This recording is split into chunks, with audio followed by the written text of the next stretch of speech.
Oi, gente, tudo bem? Eu sou a Tatiane Borges, eu sou mãe da Lulu, esposa do Ricardo, servidora pública federal e evangelizadora de crianças. Eu estou aqui falando sobre o livro Nossos Filhos São Espíritos, fazendo um breve estudo com vocês. Esse é o vídeo 4 da série, tá bom? Bom, esse capítulo, gente, ele se chama Coisas para Desaprender. Olha, eu acabei dando spoiler nos outros capítulos, porque eu já li esse livro 2 vezes. E eu fui criada num lar espírita, né? Que a gente crê na reencarnação, na pluralidade dos mundos e das vidas, né? Então acabou que eu dei spoiler lá sobre o que a gente vai falar nesse capítulo. Mas aqui ele fala sobre coisas que a gente tem que desaprender sobre os filhos. Olha só, você que tem vários filhos ou irmãos e etc. Às vezes os nossos pais tinham muitos irmãos, né? Se a gente for ver, cada um é único de um jeito, com um temperamento, às vezes criado da mesma forma, filhos da mesma mãe e do mesmo pai. Não tem como a gente pensar que cada um é criado do zero, assim, e de repente cada um aflora um comportamento, um temperamento, uma preferência. É muito maluco a gente pensar assim. Então, o que acontece? O que ele fala aqui? Às vezes a gente fala assim, né? Mas o fulano tem esse temperamento porque ele puxou o vô fulano de tal, o bisavô dele era difícil, ou então, nossa, o bisavô dele era engraçado, eu não levava tudo a sério, esse menino é igualzinho o bisavô. Ou então, nossa, ele é birrento igual o pai, nossa, ela emburra igual a mãe. Por exemplo, né? Ou, nossa, eu falo que a Luísa, ela parece o pai dela por fora. Porque ela é idêntica ao pai, gente, nem a minha cor ela puxou. Mas ela é igualzinha a mim por dentro. Então, assim, a gente gosta das mesmas coisas. A gente é expansiva, a gente gosta de gente, ele já é mais reservado, né? Então, assim, ela gosta muito, assim, de dançar, de se movimentar. Igual eu não consigo, eu gosto muito de movimento. E então a gente costuma falar, ó, o filho puxou a gente. Mas, na verdade, os filhos é o que ele fala para a gente esquecer. A primeira coisa que a gente tem que desaprender sobre os filhos. Os filhos não herdam características psicológicas nossas. O temperamento, a essência deles é única, tá? Gosto, bom gosto ou mau gosto, né? Dotes artísticos, né? Aqui todo mundo gosta de música. Eu e meu esposo, a gente toca violão, a gente canta e a Luísa gosta de música também. Mas isso não é porque ela puxou esse gosto da gente. Isso não existe. A gente só herda características físicas, né? O que está no DNA. O que acontece nisso tudo? Todos nós já nos encontramos em algum momento, né? Nós somos espíritos afins, ninguém é mãe e filho por acaso. Então, muitas vezes a criança traz afinidades com a gente. Ela escolhe por algum motivo nascer naquela família. Eu tenho plena certeza que um dos motivos da Luísa vir para nós é a música, porque ela é apaixonada por música. Se vocês forem lá no meu canal Maternicer, no Instagram, tem uns links lá especiais, em destaque, onde eu escrevi Schubert. A Luísa uma vez ouviu Franz Schubert e quis ouvir mais, e eu tinha os livrinhos de música clássica, né? Ela ouviu o André Rieu, e aí ela quis Ave Maria, e aí ela começou a ouvir as outras músicas do Schubert. Hoje, se eu colocar Mozart, Beethoven, qualquer outro CD, ela sabe que não é o Schubert, e ela pede para ouvir o Schubert. Ela tem 5 aninhos, gente.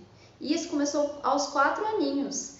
Como a gente explica isso? E ela finge que ela está regendo uma orquestra. Ela é uma criança neurodiversa, que faltou oxigênio na formação do cérebro dela, apesar dela ser muito inteligente, né? Ela tem um atraso de fala, mas ela conhece Schubert, gente.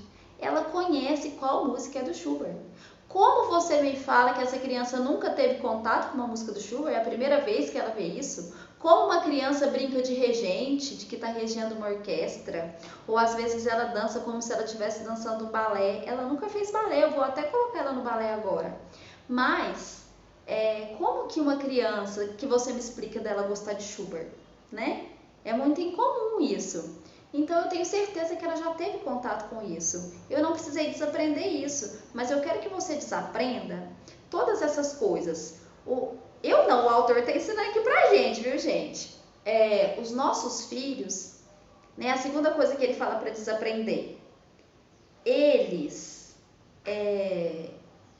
já viveram antes, é o que eu estou falando para vocês. Eles renasceram através de nós. Eles reencarnaram através de nós.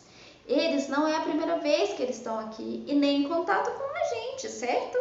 E assim como nós também renascemos através dos nossos pais. Então, às vezes você fala assim, nossa, a sua avó fala, ele é igualzinho ao bisavô dele, mas é idêntico tudo que ele faz, os trejeitos, os gostos. Talvez ele seja esse bisavô reencarnado, por que não, né? Mas ele não herdou essas características do bisavô, certo? Então, vamos desaprender isso. Os filhos não herdam características psicológicas nossas, eles trazem afinidades conosco. E eles não herdam, e eles não estão aqui pela primeira vez, né? Então, às vezes, eles são até muito mais sábios que a gente e vieram nos aprender. Esses dias eu vi um texto, até a neuro da Luísa que me indicou. Ele falava assim, de filhos mestres e filhos oásis, né? Então tem aqueles filhos que são mestres, que eles desafiam a gente, e que tem aqueles filhos que são chamados oásis pelo autor, que eles parecem assim que até se criam sozinhos, né?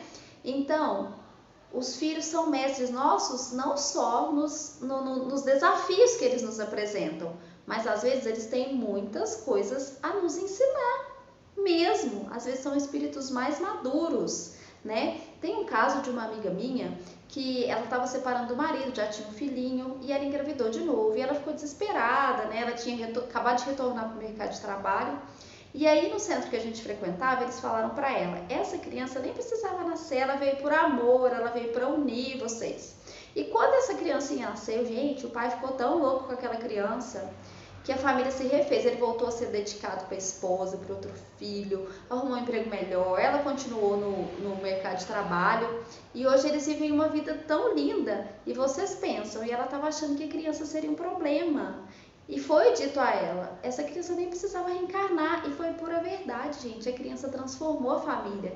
Então, essas crianças, elas escolhem estar aqui também, elas nos escolhem por algum motivo, como eu estou falando para vocês. Tenho certeza que a Luísa não nos escolheu apenas pela música, mas as crianças escolhem os pais por algum desafio que elas tenham que passar, por aprendizado, por amor àqueles espíritos que vão receber eles como filhos, né? Por amor a nós pais, para nos ensinar, para nos ajudar, para conviver novamente com a gente, para evoluir conosco. Tem alguma coisa em nós que fazem com que eles nos escolham. Eu vou até ler aqui uma parte que ele fala aqui do livro, ó. Deixe-me, pois, dizer-lhe para ajudar a armar o esquema de como cuidar do seu bebê. Ele é um espírito adulto, inteligente e experimentado, aprisionado em um corpinho físico que ainda não lhe proporciona as condições mínimas de que precisa para expressar todo o seu potencial. Isto se dará com o tempo, como você poderá observar, à medida que a criança vai crescendo e se revelando como realmente é. Pensa bem, se você olhar o seu filhinho como um espírito adulto, mas que está num corpinho, imagina como é difícil para ele. Eu vejo a Luísa com as limitações dela, inteligentíssima, com as limitações motoras que ela trouxe, que são motoras, ela querendo se expressar, ela querendo falar e não consegue. Imagina como é difícil para ela. Imagina se eu não tenho paciência, imagina se eu não compreendo que ela é um espírito imortal, um espírito adulto que talvez saiba mais do que eu e está com uma dificuldade por causa do que o corpinho dela apresentou. As crianças que não têm nenhuma questão, nenhuma limitação também, gente, esse corpinho pequenininho, ele é um espírito enorme. Você vê, às vezes a criança é agitada, né? A criança, ela quer se expandir. Ela é um adulto no corpinho de criança, um espírito completo, inteligente, com o seu temperamento, com os seus gostos, né? Com uma história que ela trouxe, de várias e várias vidas que ela já viveu, de várias experiências, com vocês, pais, sem vocês.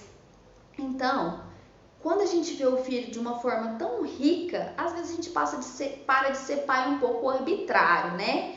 Tem que ser do meu jeito e tal. Não que a gente não deve educar. A gente deve educar sim. A gente deve mostrar os limites e as regras que ele tem que seguir no planeta Terra. Mas de que forma a gente vai fazer isso? E se você faz isso olhando o seu filho como um espírito imortal inteligente?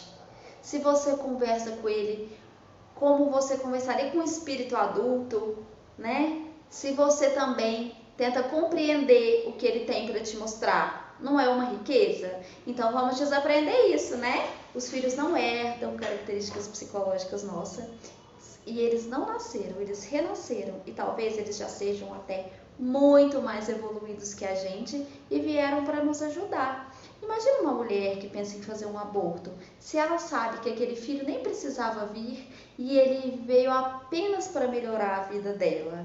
É um companheiro de longa data, ao qual ela nutre um amor enorme e ele também. Será que essa mulher teria coragem de abortar esse bebê, gente? A gente não pode ver o que o futuro nos espera. E os projetos de Deus são perfeitos, é muito difícil reunir a gente numa única encarnação, aqueles espíritos que precisam reencarnar juntos por amor ou pela dor, para o aprendizado ou para usufruir da companhia um do outro, né? Então eu quero deixar essas reflexões para vocês que eu acho riquíssimas. E até a próxima. Qualquer dúvida vocês podem comentar aqui, sigam a gente lá no Instagram também, tem vários vídeos lindos da Lulu lá. E eu espero vocês pro próximo capítulo de estudo, tá bom? Um beijo grande, até a próxima!